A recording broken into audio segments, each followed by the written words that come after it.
What you talking about, man? Then he explained it to me. I said, I'm not a part of that. I said, if I was, you wouldn't have known. I said, I'm not a part of that, man. That's you guys think. But I said, as long as me and you are here on this line together, I got you back. I said, man, everything gonna be all right. Cause I had to put my big boy at ease, babe, because he was like agitated. He was agitated, you know, and as well he should be, but cause it's a lot of vipers in there. Vipers, what do you mean? Well, venomous? Vipers. Okay. So you can turn this way and get struck from right here. Turn this That's way. why I said venomous was a venomous, poisonous. And get struck. Man, so you gotta always have everything on check, on lock, or keep your head on swivel, especially if you were into the politics. That's the propaganda there. We're talking propaganda. Oh yeah. I had a cat try to try to propaganda me. But I'm not gonna go into that because that's bad gotcha. blood. Gotcha. But that shit don't bother me because I did all my time on the main line. The only time I went to the shoe, I went 3 different times because I caught a shoe offense, and I did my little 18 months in the hole, my quarter months in the hole, and came right, put me back on the main line because I like the main line. That's where all the action is. The main line to me was fun. That's where everything was. Everything was on the main line, man. I don't want to be in no hole, man, for no 10, 15 years, man. Hell no. Put me on the main line. And I stayed in them joints. Corcoran, Lancaster, Folsom. I stayed in them joints because that's where all the fun was. Okay. If you're going to be in the pen, be where the action's at. Just be right there, man. You can make money. I have heard this, and you correct me if I'm wrong, that the CCO were the freedom fighters for Crips. I wouldn't put it that elegantly, but the CCOs was trying to keep that Crip cadre going. They was trying not for the Crips to die down in there because the Crips had enemies that would come against them. They had Jama, contrary to what everybody thinks. The Crips had the La Familia, the Emmett against them, and certain times the ABs. Everybody was against us. They wanted a piece of the action. But a lot of them was getting like shot. They said, man, who is these dudes? I can't understand why everybody thinks they have a patent on violence, that they the only ones that can get violent. Violence is afforded to every man. It's who uses it quickest and best. Nobody has a patent on it. True.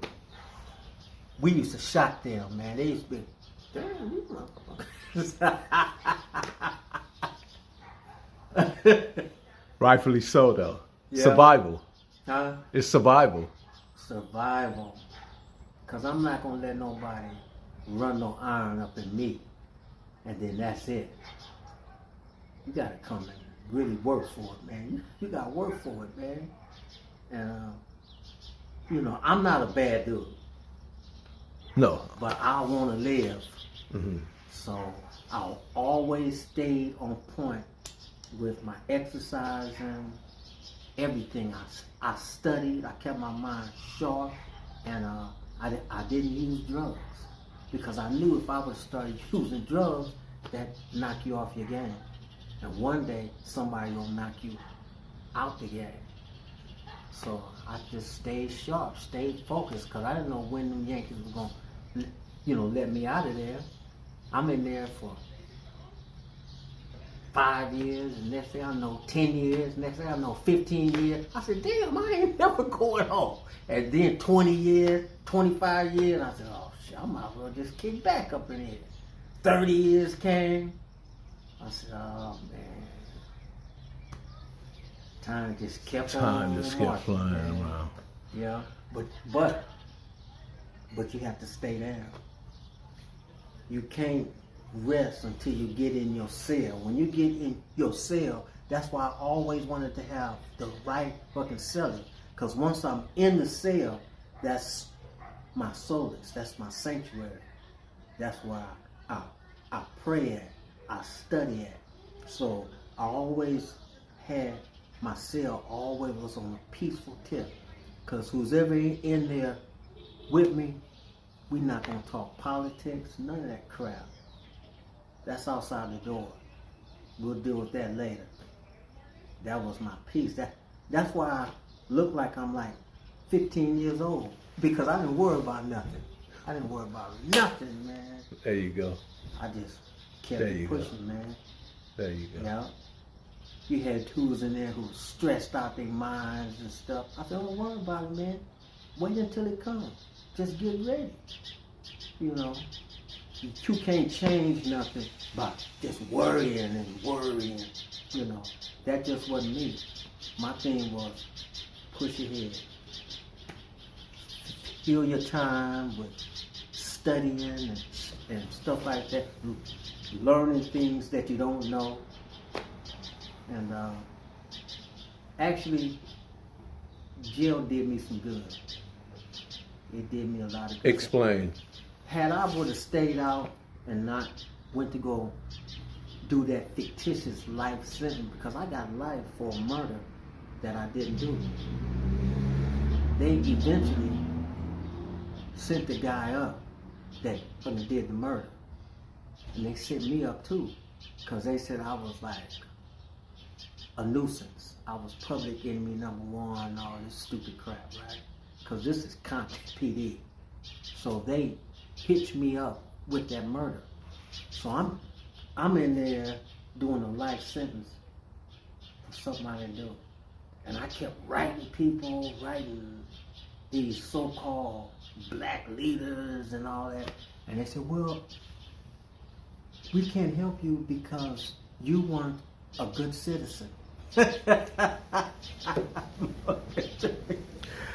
does that got to do with anything you being innocent? They didn't want to be trying to champion for me, and I wasn't a productive citizen, so it'll make them look bad, Oh, we getting this guy out, so they didn't touch me, man. They let me stand there and rock, and I said, man, these fake preachers that was all on TV and all that, and they didn't want to touch me, man. I sat in there and rotted, man. So I began to do my own work. I did my own legal work. I went to the law library. I studied the law, and but I helped a couple cats. But a judge wrote me back one time and said, this is a high court judge. He said, now who do you think you are? Trying to tell me about the law. He said, I went to school for this. Boom, boom, boom, bam, bam. And you come over here. So he was angry. Yeah, at me. With this written about this and that, and you hit me with this law, this law. He said, I don't recognize you. He said, and don't get back at me. Don't recognize me, but recognize this law I'm sending you. They some racist dogs up in the high court, man. Because they straight told me, they said, he wanted to say, you black ass nigga, who you think you are? Reminding me about the law and this and that. So he said, what kind of evidence did they have against you? They didn't have any evidence. So it was always hearsay. Mm-hmm. Marcellus was there, which they had me.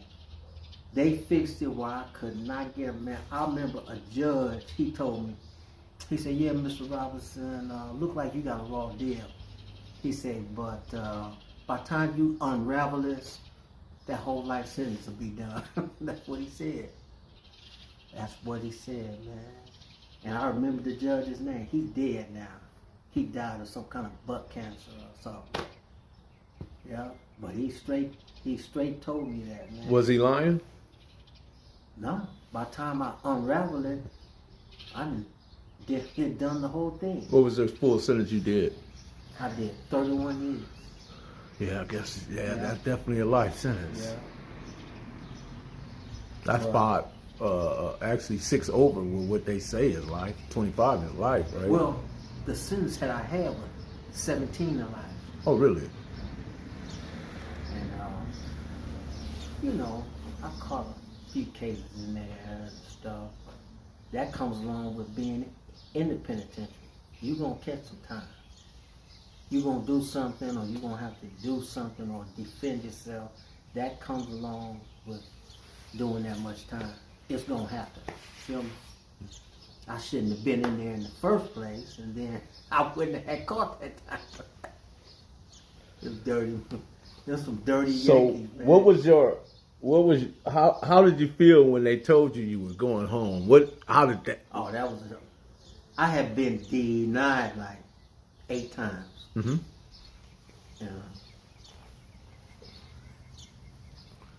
I've been denied so much where I said,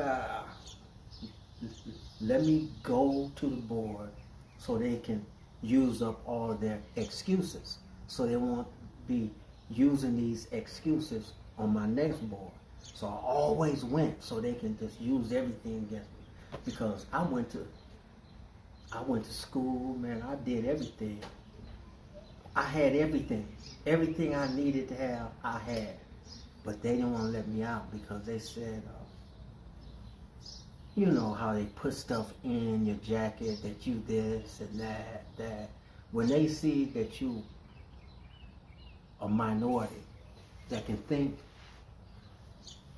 they don't want to let your ass out. They want to keep you locked up. And they were intimidated because I could think. And they said, this motherfucker right here, he don't need to go home. So, when you first get out, right? Now you're out, and you saw everything compared to when you left in '84. Did you leave in '83 or '84? You left the streets. I believe it was the beginning of '84. Okay. Something like that. So '84, 2019, or 15? 15. That's a big difference right there. So, what was your thoughts first time? Shocked. What was the When most shocking thing you saw? And seeing everything, I said, what the fuck happened? My first real shock was I was staying in the halfway house, Hollywood and Vine, and me and a partner of mine caught the bus downtown. But I said, man, let's go way downtown where they said it's a lot of homeless, and I want to see it, right? And we went down there, I walked down there. I thought I was in Zombie land. a third world country or something, because it tripped me out. And I seen like a lot of blacks too, youngsters. I said, what the fuck happened? And everybody's all on the street and in tents and stuff. I said, what the hell? What they done did, you know? What the government done did, man? Because you don't get that many homeless people unless somebody high up is officiating this crap. It was the government who created that, you know, from the homes, the hospitals. They kicked out all the J-Cats. I mean, they filled the streets with these fucking people like they didn't give a damn, man.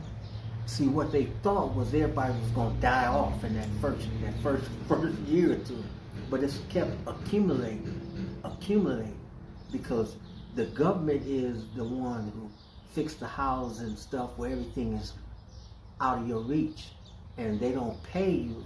That's going to afford you to live. Yeah. So it's all a big Game. a big joke to them. It's a big game, and I looked at that and it broke my heart, man. I said, damn, what happened? Man, I said, what happened? I was shocked, man. And then when I went back down in the neighborhoods and stuff, I seen that everybody was still trying to lightweight gangbang. I said, why they still gangbanging when there ain't nobody left?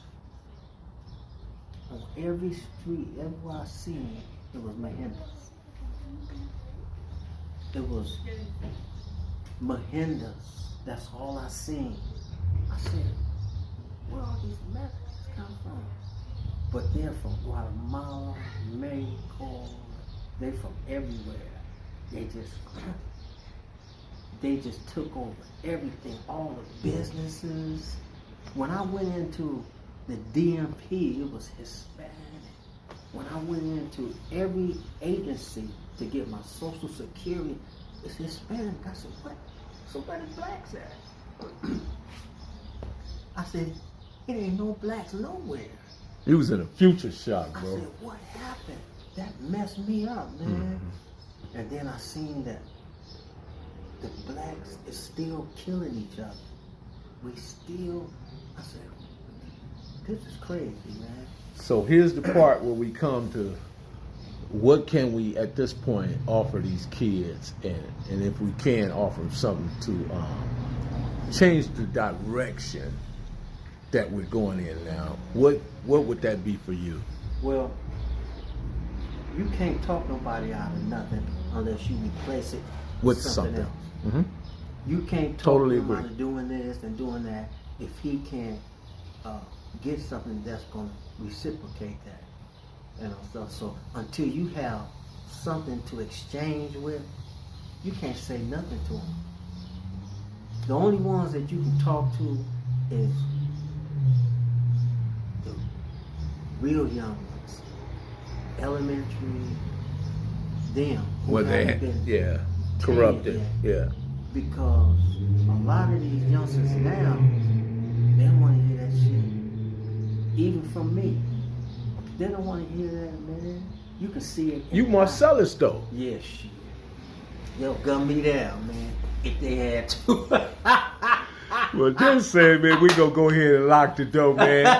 I appreciate you coming and sit down with the hood professor, man. Professor Melly, man. We got Marcellus Lantana, rightfully so, man. A general, great speaker, knowledgeable, resourceful, individual that always shed light and knowledge to anybody who was willing to listen and learn. He was there for you, and he was a protector of Compton. With that being said, we're going to go ahead and lock the door. Lock the door? One love. Lock the door. Let it go. Lock the door, big dog.